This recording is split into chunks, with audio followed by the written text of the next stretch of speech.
Hello, my name's Ralph Shatook. What I'm going to do today is demonstrate the effectiveness of BG products. We're going to start using our cleaning products, 105, 106, 108, 109. We're going to show the demonstration with product number 109 because this one will cover all of the soft areas that 105, 106, 108 cover, but we're also going to do the hard deposits that form inside an engine around the rings. These are hard carbon deposits, so we need a different formulation from the 105, 106, 108. Okay? What I need for this demonstration is a can of product, obviously. We're going to use the 109. Okay?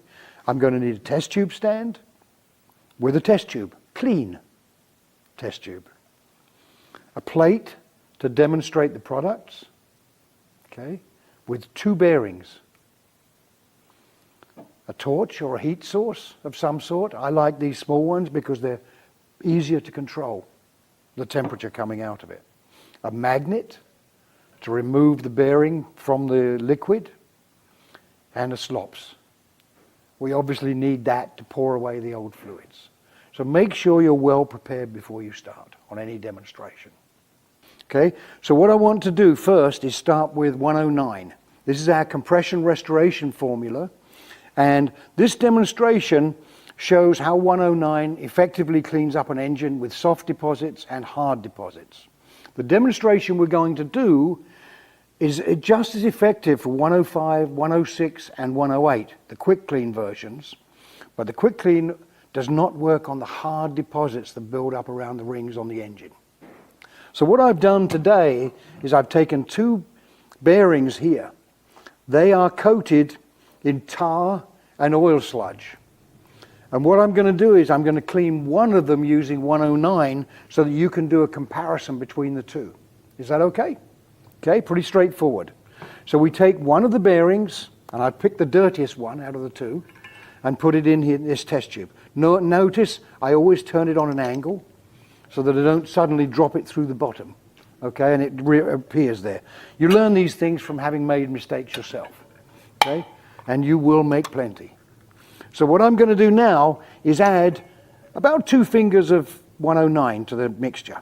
Okay, just a little like that. But don't forget 109 is very concentrated and will work in an engine that's normally about 5 liters, 5 quarts of fluid.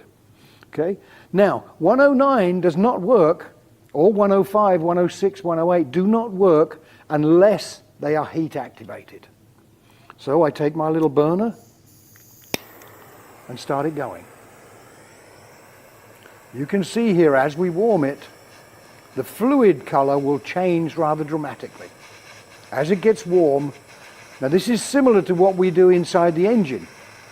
The engine, we put it in the engine, we bring it up to operating temperature, and then that will start the process going. This is dispersant chemistry. Look at the change already. A little bit of agitation. But when you're running this in the engine agitation is moving the oil around through the system. We are then also with the transmission, we're running it through the gears, so we're starting the cleaning process going. We normally run this for about 10 minutes. Okay? We have to do it a little faster in the demonstration because if I had to sit there warming this for 10 minutes, I would lose my audience very, very quickly. So I'm using a more concentrated form, and we're adding a little more direct heat to it to make it happen quickly. But this is all we got to do. We heat the product. The product will now break down the oil and sludge that's in there and the carbon, but it will break it down into particulate form so that it will not re-plug the filter as it goes around. If we use alcohols, they will clean up that bearing, but then it redeposits back inside the system again as the alcohol evaporates off. You'll notice even with heat, this still stays there. Okay? So let's say we've done our 10 minutes now of cleaning. I've added a generous amount of heat to this. Now all you've got to do is take your little magnet. It's strong enough. We pull out the bearing.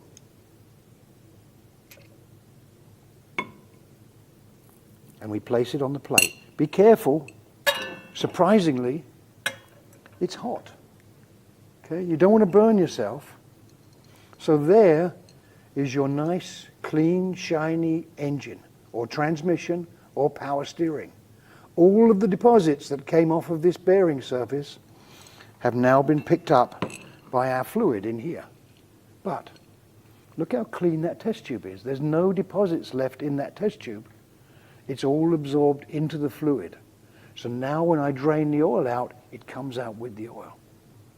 Or you can use this in combination with the 9800 tool, and then we will take out an extra 200 milliliters of oil sludge that follows on, okay, if you want a completely clean engine. But you'll be amazed at how clean your engine comes just by using 109. Okay, let me show you. There's our engine. If you do this with 109 in a car, I recommend that you do a compression test first on the car. 109 will work on the hard deposits around the ring as well. So now we're going to clean up all the soft deposits and the hard deposits. There's my engine that's left inside. There's the bearing surfaces. Which one works best for you?